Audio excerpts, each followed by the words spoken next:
আসসালামু আলাইকুম, hello everyone, তোমরা কেমন আছো? আশা করি অনেক ভালো আছো। তো এখন আমি যাচ্ছি আমাদের পেয়ারা বাগানে। তো সেখানে অনেক জঙ্গল হয়ে গেছে, একটু বিষ মারতে হবে যাতে জঙ্গলগুলো সব মারা যায়।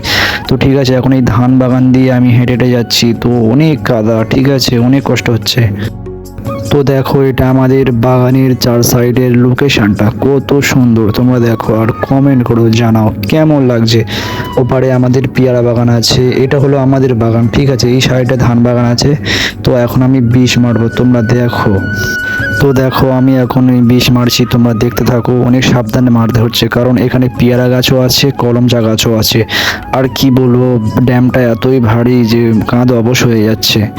আর তোমরা যদি কেউ এরকমভাবে ড্যাম কাঁধে নিয়ে বিষ দিয়ে থাকো তাহলে কমেন্টে জানাও, মানে ঘাস মারা বিষ, ঠিক আছে।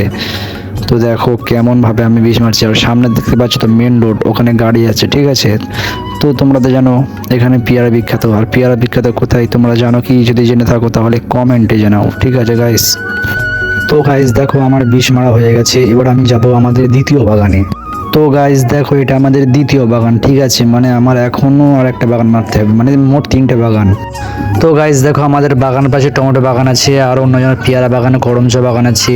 তো দেখো, এই হচ্ছে টমেটো বাগান। আর আমার এই পিছনে পুকুর আছে, এখান থেকে পানি তুলতে হবে, তারপরে বিষ মারতে হবে। তো গাইস, আমার দ্বিতীয় বাগানে বিষ মারা হয়ে গেছে। এখন আমি আমাদের তৃতীয় বাগানে যাচ্ছি, ওখানে করমচা গাছ আছে, ঠিক আছে। একটু সাবধানে আমার বিষ মারতে হবে।